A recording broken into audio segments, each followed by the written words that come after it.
Hi mga kasawi, andito tayo ngayon kay Hiwaga Paris Overload. At syempre, kung alam niyo lang na si Hiwaga Paris Overload ay meron siyang kasama din na co-partners niya mga kasawi dito sa business niya. At syempre, hindi ko expected mga kasawi na makasama natin yung kanyang partner ni Hiwaga dito sa Paris Overload. At makakasama na natin siya ngayon.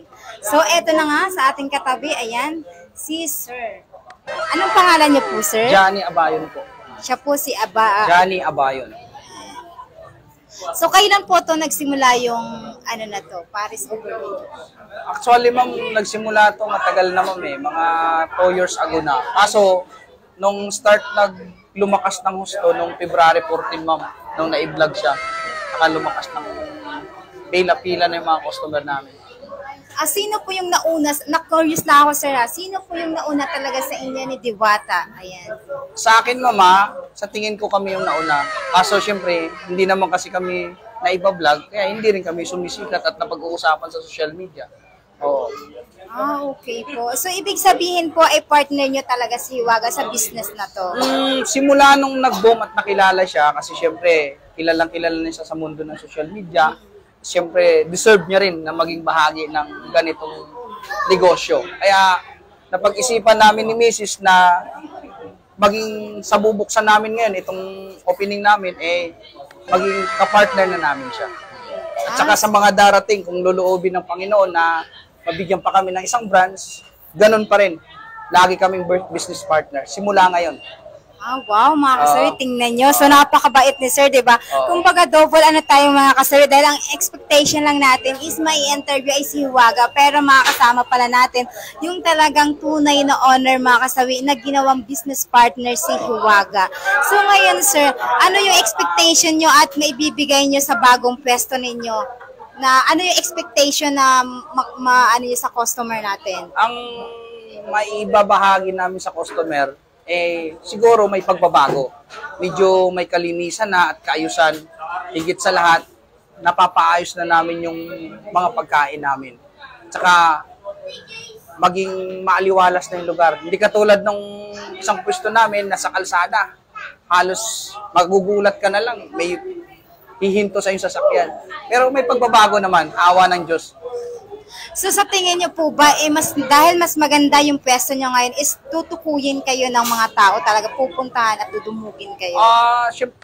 Sa tingin ko po, siyempre, pag niloob ng Panginoon na ipagkakaloob sa amin yung maraming customer, tanggap na po namin yun. Kasi siyempre, ang sabi ko nga kay Hiwaga, lagi lang siyang down to earth. Kung ano man siya noon, hanggang ngayon, mananatili siya, maging mabait, masipag. Kung ano siyang nakilala noon, hanggang ngayon, pagpatuloy niya. Kasi kung ano man yung pagkakaloob ng Panginoon sa kanya na blessing pa, magtutuloy-tuloy sana. Oh, ang galing naman mga kasawi, 'di ba? Napaka ng kanyang talaga mindset ni Sir. So, syempre mga kasawi, thank you so much at pinaunlakan tayo ni Sir. At syempre Sir, may matanong lang tayo dahil trademark ito sa aming page na kasawi. At syempre, hindi lang tayo paligoy-ligoy mga kasawi na talagang personal ni Sir yung ating tatanungin. So, yung personal na buhay mo ba sa love life mo ngayon, Sir, is maganda ba? Maganda ba yung natin? Napakaganda po. Oo.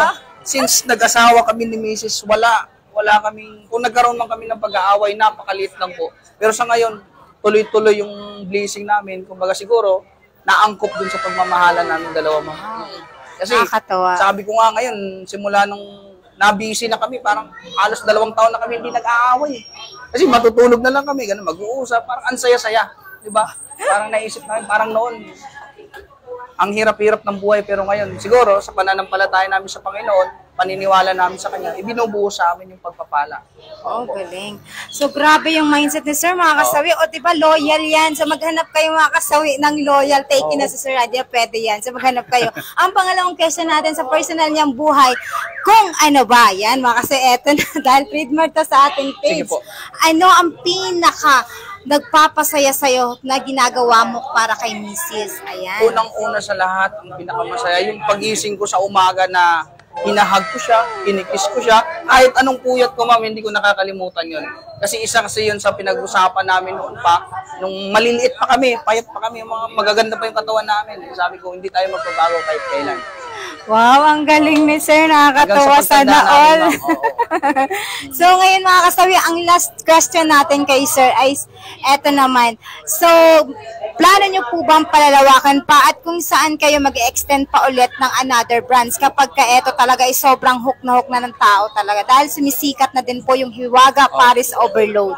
Opo, may plano po kami na magkaroon pa ng ibang brands kung luluobin ng Panginoon at ipagkakaloob sa amin.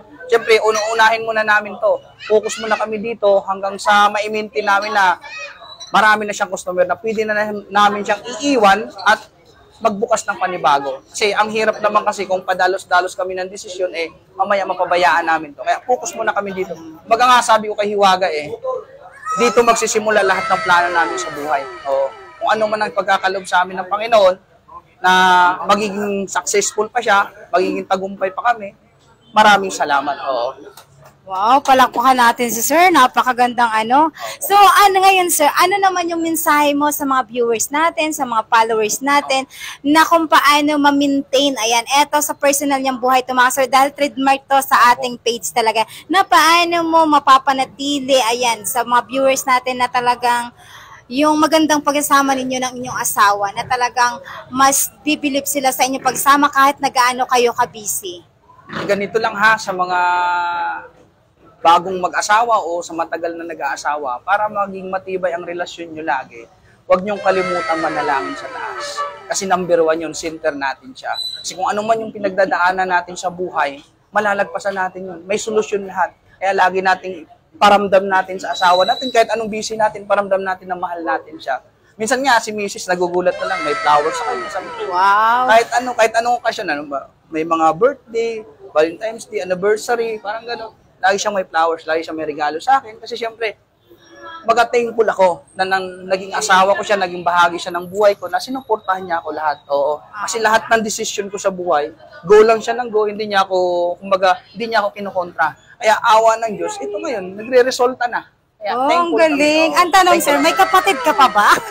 Joke lang. Meron po. Na single yan, ha? Single. Single po. May kapatid ako. Ayan, joke lang mga kasawi. At ayan. At syempre mga kasawi, maraming salamat po sa inyo. At talagang thank you, sir, dahil sa pinaundakan nyo sa amin. At syempre sa mga hindi pa po nakakain dito at hindi pa nakakapunta dito mga kasawi, pwede po kayong pumunta dito po sa address na, sir. Dito lang po ito matatagpuan sa 5493 IBP Road, Litex, Commonwealth, Quezon City. Para matunto nyo po agad, sir, Hiwaga Paris Litex. Oo. Katabi siya ng Andox at saka harap siya ng terminal. Ano po? Ayan. So, anong oras po dito nagbubukas, sir, hanggang magka-close? Ito po, ma'am, 24 hours na po. Wow, hindi na po tayo 24 magsasarado, hours. ma'am. Kumbaga sa mga pang-umaga naming customer dyan, bukas na po tayo. Maabutan nyo na po kami dito. May isi-serve po namin na mainit talaga yung pagkain. Wow, ang galing naman ni sir. Yan, thank you so much, sir, sa inyong pa-unlock po sa amin. Ayan. Thank you so much po. At syempre mga kasawi, alam ko naman na busy na si sir at ang daming ginagawa. At kami talaga ay sobrang blessed at pinaunlakan niyo yung aming interview tungkol dito. At si sir po pala, siya talaga yung digit na may-ari mga kasawi ng Hiwaga Paris Overload. So ayan, at meron po ba kayong page na pwede nating i-promote sa ating mga viewers? Ayan, sige po. Sa lahat ng mga kahiwaga na sumusuporta kay Hiwaga, pakipalo po kami sa page po namin, Hiwaga Paris Overload 2.0 at saka Hiwaga Paris. So ayan mga kasawi, at i-follow nyo po siya para at least tulungan natin si Hiwaga Paris Overload dahil deserving talaga niya. Napakabait na tao, talaga napakasipag at higit sa lahat. Yung determinasyon niya talaga na umunlad yung kanyang Hiwaga Paris Overload ay mararamdaman talaga natin dahil napakasarap naman talaga ng kanyang lutong Paris. Lutong bahay talaga na ito na hindi tinipid pero abot kaya yung presyo. So dito lang yan mga kasawi sa Hiwaga Paris Overload. Ayan, bye mga kasawi. Thank you po. Ay, maraming salamat, ma'am. Isang karangalan, ma'am, na ma-interview mo ako, ma'am. Ayan. Ay, bigyan mo si sir ng t-shirt. Yung large na lang siguro. Ay, sir, isang karangalan, sir, na ma-interview nyo kami at saka